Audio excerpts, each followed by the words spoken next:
Bonjour Éléonore, Bonjour Anne. merci d'avoir accepté mon invitation. Interview. Ah oui, pas de problème. Bon, ben, c'est cool. Bon, ben, tu connais le principe de mes petites interviews. Ah oui. Alors, je vais te poser des petites questions en lien avec le français ou avec tes passions. Alors, ma première question, c'est quand et pourquoi tu as appris le français? Voilà. Quelle est la raison, quand ça a commencé? Oui. Je pense que quand j'étais petite, j'aimais toujours apprendre les langues, surtout parce que ma mère est indienne et donc elle, elle parle deux langues et donc je m'intéressais un peu dans les langues étrangères. Ah, bah, tu vois, ça, je ne le savais pas, Léonore. Ah, oui. Et est-ce que du coup, tu parles aussi... Alors, je sais qu'il y a plein de langues différentes en Inde, Oui. mais je connais l'hindi, je connais une autre langue, mais est-ce que tu Oui. parles un petit peu ou pas du tout? Je connais quelques mots, mais parce que mes grands-parents parlent, et la langue s'appelle Konkani et c'est une langue de Goa en Inde. Mais ma mère ne m'a jamais parlé dans cette langue quand j'étais petite et donc je ne comprends pas beaucoup, mais juste quelques mots. D'accord. Mais oui, je pense que c'est euh, à cause de, peut-être grâce à ça, je m'intéressais aux langues. Et puis, quand j'étais à l'école euh, en Angleterre, tout le monde apprend le français pour quelques ans pendant l'école. Ouais, Et pendant combien de temps? peut-être jusqu'à de l'âge de 11 ans jusqu'à 16 ans, euh, mais juste peut-être 1 ou 2 heures par semaine. Mais j'ai décidé de continuer l'apprentissage du français au lycée et puis j'ai fait un cours à l'université en français et euh, euh, comme ça, avec ça, il y avait l'opportunité d'aller en France pour 6 mois. Et donc, je suis allée à Montpellier pour faire l'Erasmus. Euh, Ah, et- voilà. Une belle chose que... Bon, je suis désolée parce qu'il y a le Brexit, mais c'était une ah belle oui, chose qu'a apporté l'Union européenne. oui, bien sûr. Oui, je pense que j'avais la chance d'y aller avant le Brexit parce que je pense que c'est malheureusement plus difficile pour les étudiants maintenant. Mais Voilà, donc, tu es resté 6 mois à Montpellier. Et tiens, parce que je sais qu'il y a parfois j'ai des personnes qui aimeraient aller à Montpellier. Qu'est-ce que tu as pensé de Montpellier, de cette ville? oui, j'aimais beaucoup Montpellier. Je pense que c'est une vie avec beaucoup d'étudiants et donc l'atmosphère est très vivante. Il y a beaucoup de choses à faire comme les bars, les restaurants et aussi c'est possible d'aller à la plage en tram. Et il y a beaucoup de campagnes belles.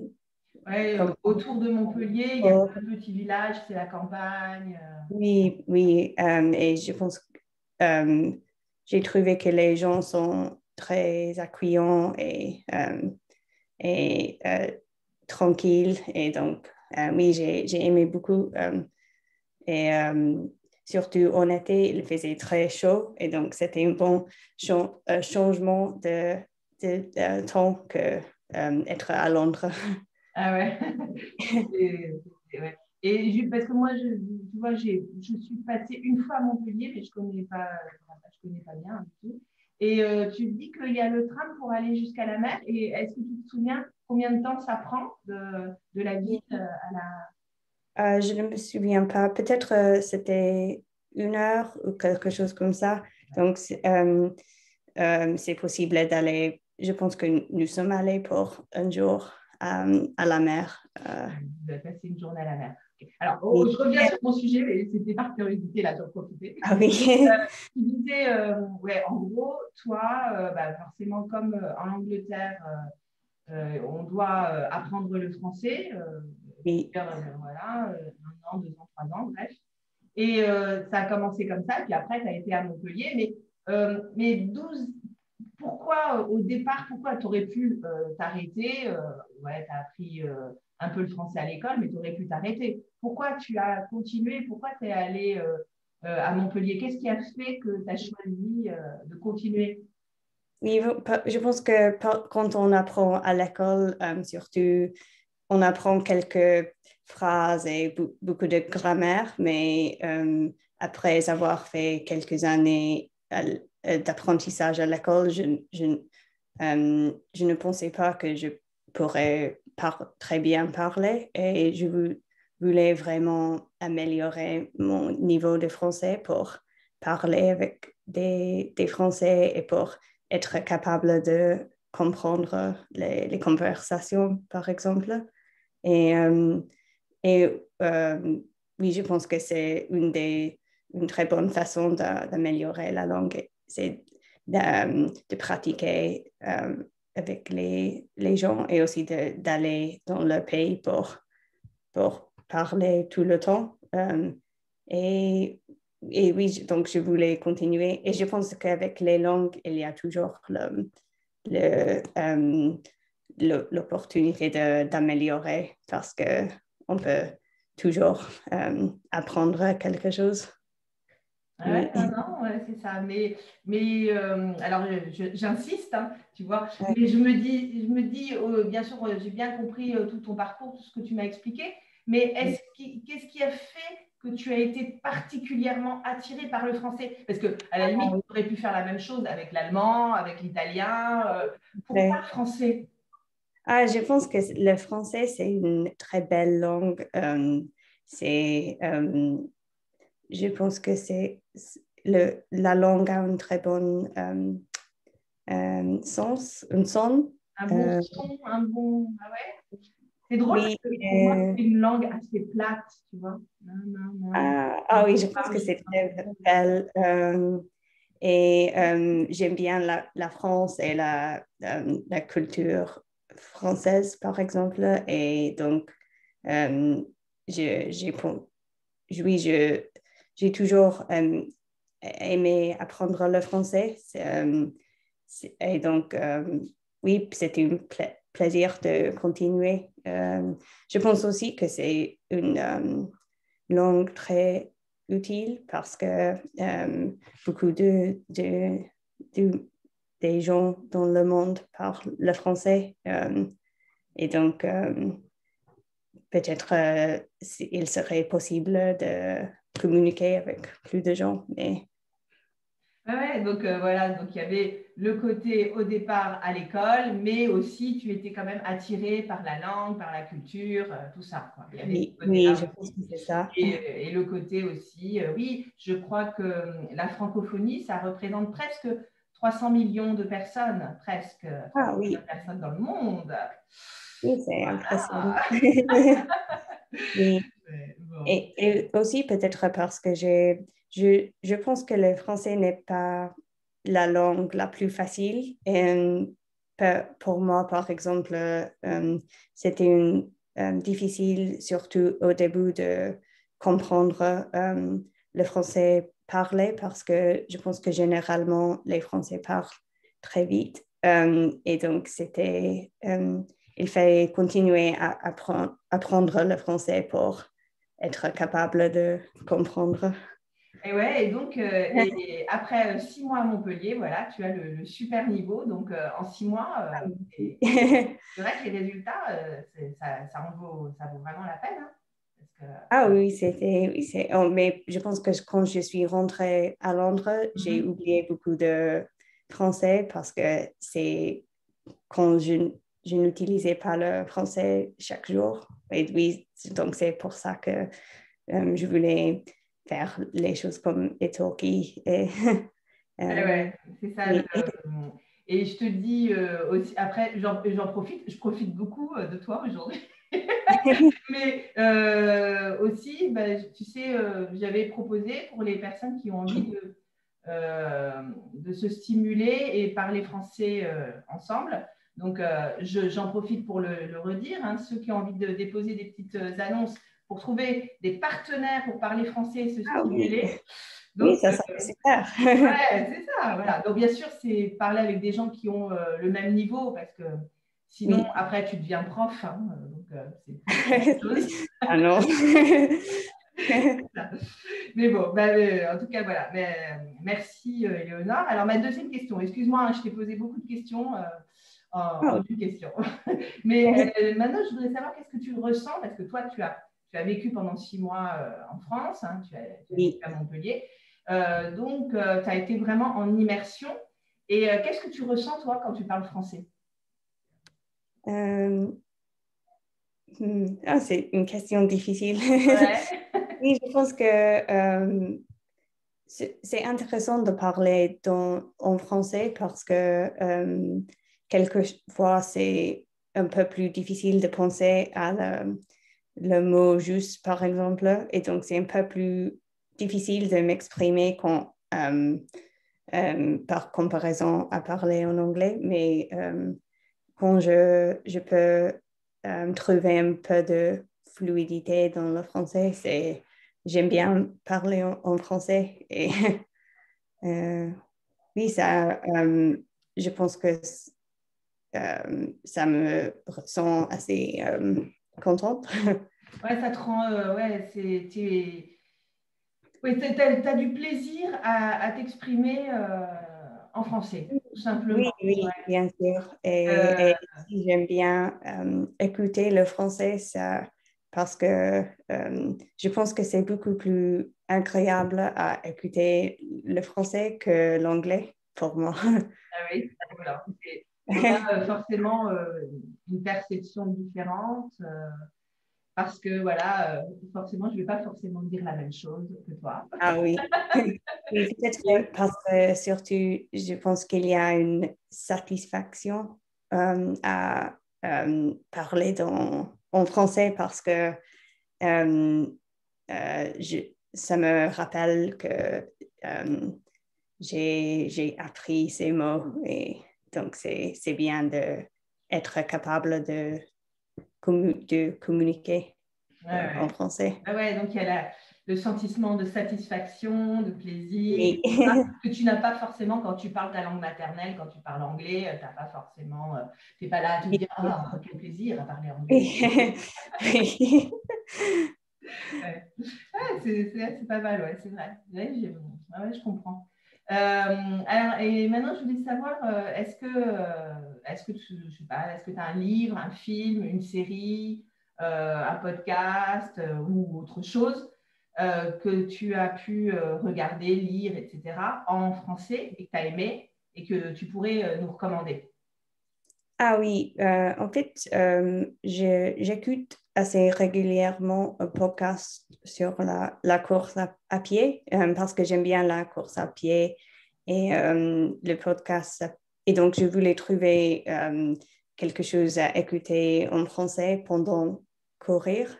Ah ouais, Et pendant que tu cours, tu écoutes oui, un podcast. oui, Mais un oui, podcast sur la course à pied.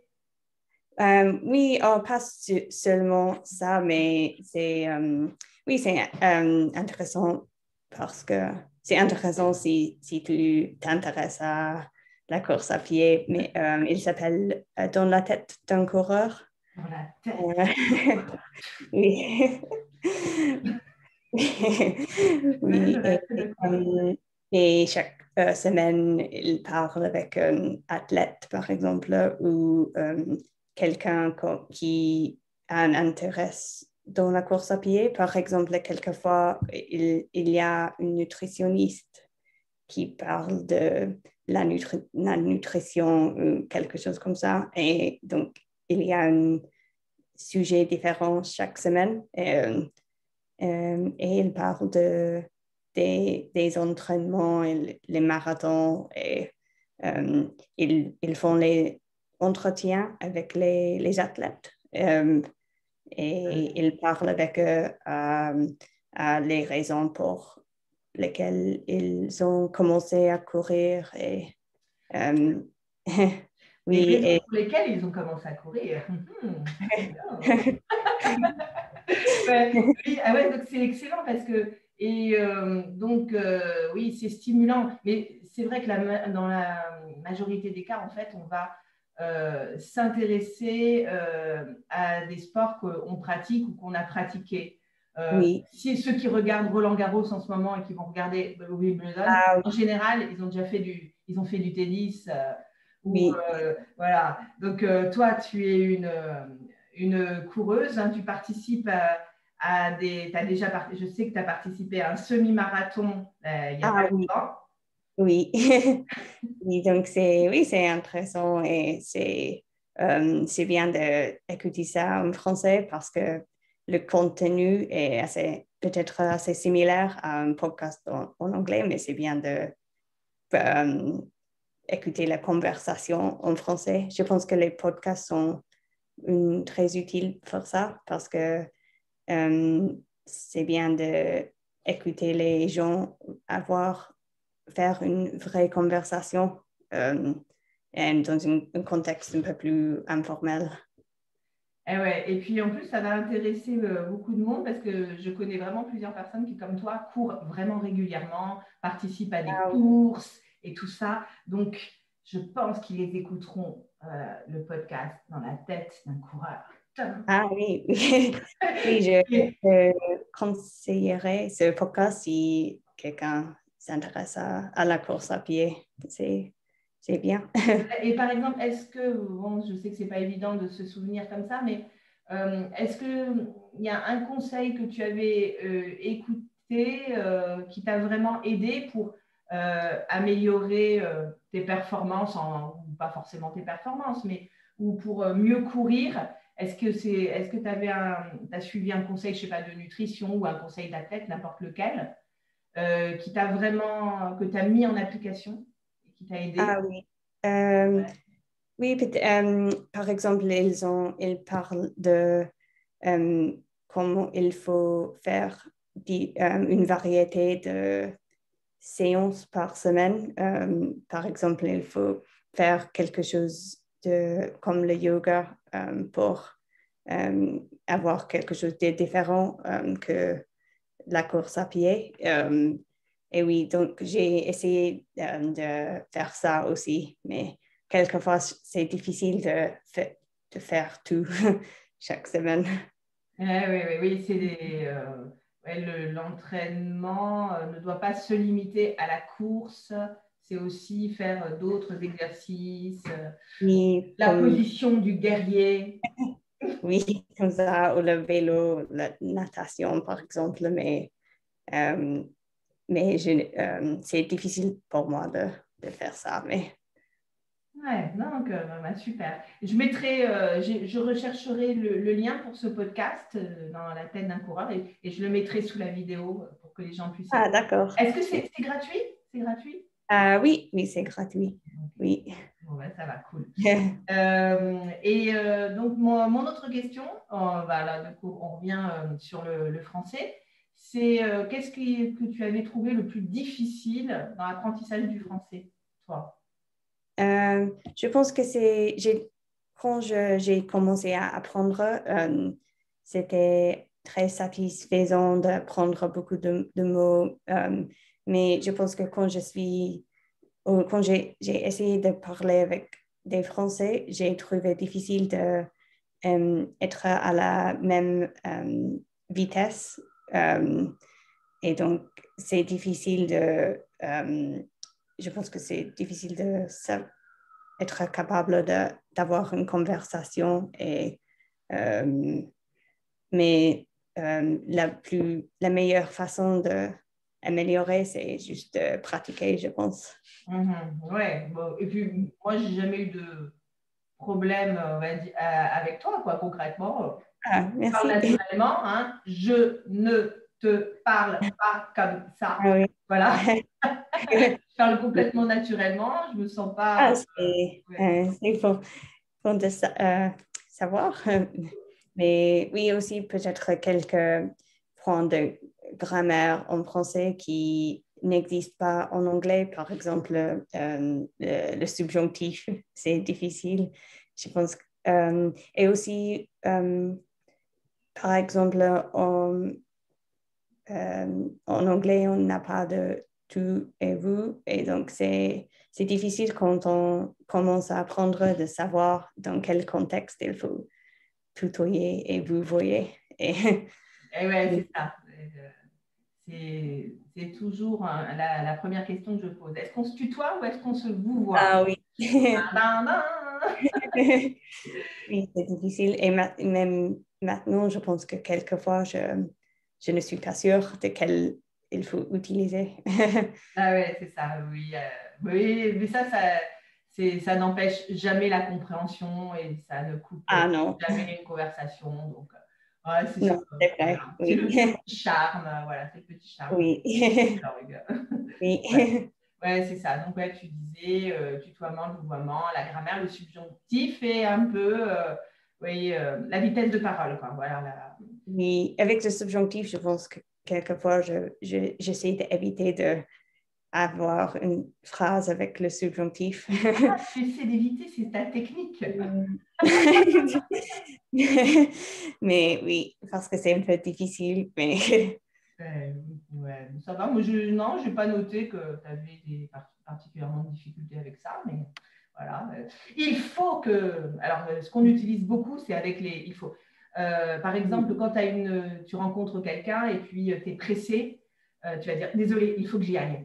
Désolé, il faut ah que j'y oui, aille. Voilà, là, par exemple, on utilise beaucoup le subjonctif pour des choses comme ça. Il faut que ah d'accord. j'y aille. Ouais. Oui, Mais voilà, c'est beaucoup avec les il faut. oui, Voilà, avec les souhaits aussi. Voilà, oui, c'est etc., etc. difficile. Mais tu connais tout ça. Ok, bah merci, ouais, c'est ok. Mais ça, effectivement, c'est plus des difficultés quand on a un certain niveau de français, hein. Voilà. Ah oui, c'est C'est vrai. pas la difficulté d'un débutant. Non, peut-être avec le début, c'est la prononciation, c'est un peu difficile, surtout pour les anglophones. Mais euh, oui, je pense que c'est après, il faut apprendre les règles de prononciation et pratiquer à parler. Et donc, ça devient plus facile Et avec. voilà, et ça donne ce résultat. Éléonore. Merci. Ok. Et alors, ma dernière question, c'est, à part le français, bon, après, peut-être que tu as déjà répondu, en fait, mais je voulais savoir si tu avais une autre passion, parce que tout à l'heure, bah, tu nous as parlé euh, Ah oui. de course à pied, de compétition, hein, tu participes à des courses, mais à part le français, est-ce que tu as une autre passion? Ben, je sais que oui, la passion de la course à pied. Ah oui. Ou peut-être tu veux développer, nous parler de cette passion, ou peut-être d'une autre, comme tu veux, mais Ah est-ce oui. que tu as autre chose? Alors, ah oui, comme tu as dit, oui, j'aime bien la course à pied Mhm. et j'ai commencé à faire ça il y a 3 ans euh, et j'aime bien participer aux événements comme les semi-marathons et le marathon. Euh, et donc, en ce moment, je m'entraîne pour le marathon de Londres qui j'espère qu'il va euh, avoir lieu en octobre, mais ça dépend peut-être si la situation euh, s'améliore. Mais oui, Ah et ouais. donc, Donc 42 kilomètres, on est d'accord. oui, oui. Oh là là! J'ai décidé de faire ça parce que mon amie, elle euh, a fait le marathon de Paris il y a quelques années et je suis allée là pour la encourager. Et il y a une très belle atmosphère à Paris et je voulais vraiment faire le marathon de Paris aussi. Et donc, les 2 dernières années, n'a pas été possible, mais peut-être dans l'avenir. Oui, mais oui, à part de ça, j'aime bien faire les randonnées et dans la nature. Et moi et mon copain, nous sommes allés récemment en Écosse et nous avons fait des randonnées dans les montagnes. Et parce que j'habite à Londres, c'est difficile de faire ça toutes les semaines, mais quand nous avons l'occasion d'y aller, j'aime bien faire ça. Ah ouais, et je me souviens, parce que c'était il n'y a pas longtemps, et tu m'as dit, voilà, on est monté dans la montagne qui est la plus haute d'Angleterre, c'est Ah ça? oui, oui, nous avons monté Ben Nevis, qui est la montagne la plus haute au Royaume-Uni. Haute. Et je pense que Comment tu c'est dis? Bénévole? Ben Nevis. D'accord. Oui. Et c'est 1345 mètres.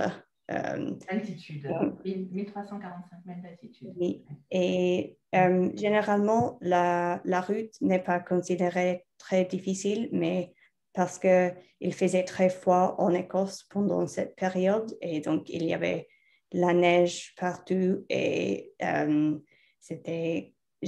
me sentais comme si j'étais dans une montagne beaucoup plus haute.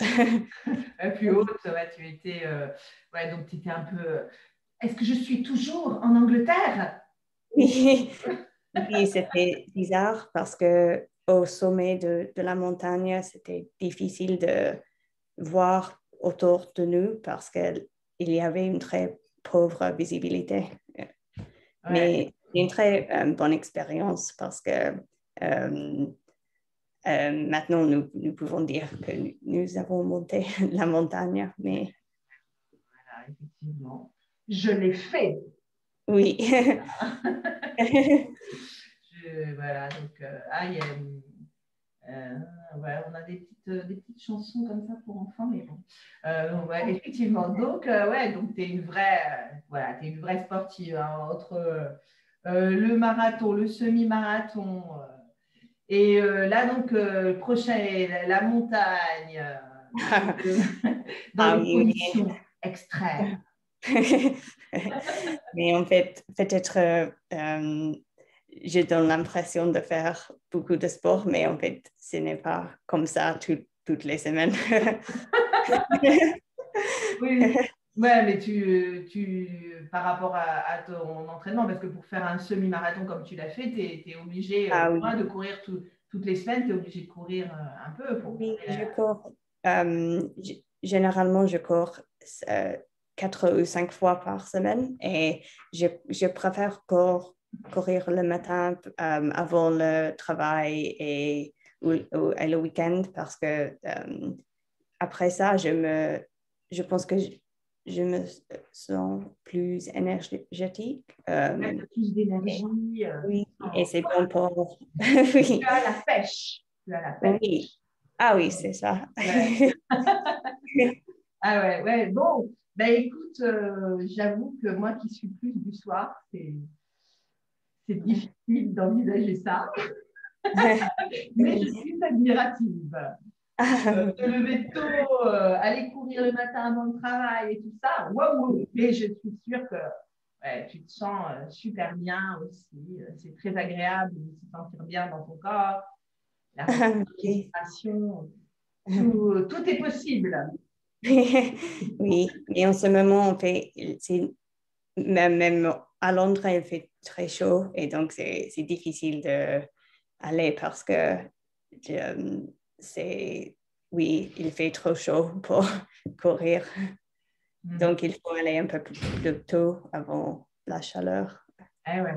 Donc, Donc, je vas-y. ne comprends pas comment dans les pays plus chauds, les gens courent, mais donc peut-être ils penseraient qu'il ne fait pas chaud ici. Ouais, c'est ça. Ouais. Oui, notre corps s'habitue vraiment à notre environnement. Oui. C'est incroyable, tu sais, parce qu'effectivement, par exemple, quand j'ai été au Nevada, c'était très, très, très sec. Donc, même s'il fait 40 degrés, 45 degrés, comme il fait très sec, c'est pas du tout les mêmes sensations. Et mon corps, il s'était habitué. Quand je suis revenue en France, mais j'ai trouvé qu'il y avait énormément d'humidité. Ah oui. Et je Et trouvais que la donc, tu chaleur as... n'était pas supportable. Oui. Alors qu'il faisait beaucoup plus chaud au Nevada, mais je trouvais que Ah, la c'est chaleur était intéressant. beaucoup plus supportable. Et donc, tu as préféré la chaleur au Nevada qu'en Ouais, France? ouais, parce Ah, que c'est comme le temps est sec, le climat est sec, il y a très peu d'humidité. Tu vois, en ce moment, j'ai regardé, il n'y avait que 4% d'humidité. ah oui. Alors que ben, forcément, en France et en Angleterre, c'est tout de suite 60, 70. Plus tu es proche de la mer, 80, 80% d'humidité. Ça dépend où, mais en tout cas, c'est beaucoup plus. Oui, c'est Ouais, ça que c'est l'humidité qui est difficile, je pense. ouais, c'est ça. Donc, Oui. et du coup, la sensation, c'est peut-être plus difficile à supporter une chaleur moindre, par exemple 28 degrés avec de l'humidité, que 40 avec un temps sec. Donc, Ah oui, c'est ouais, intéressant. ouais, c'est ça. Mais Oui. bon. Donc, donc, on va te. Donc, tu m'as dit que si le marathon de Londres n'est pas annulé, il aura lieu en octobre. C'est ça, 2022? Oui, je pense 2021? 2021? 2021, oui. Oui, parce que euh, originalement, il allait être en avril 2020, mais et puis il était annulé jusqu'à octobre 2020, mais après, il n'était pas possible à cause du confinement en Angleterre. Et donc, oui, ils ont décidé de changer la date jusqu'à octobre 2021. Et donc, oui, j'espère que il sera possible.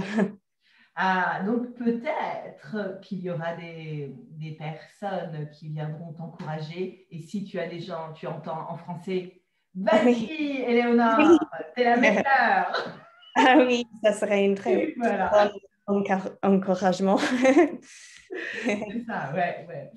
Bon, ben, merci beaucoup. C'est super, effectivement, tout ce que tu nous as dit. Tu es impressionnante, hein, clairement. Hein. Waouh!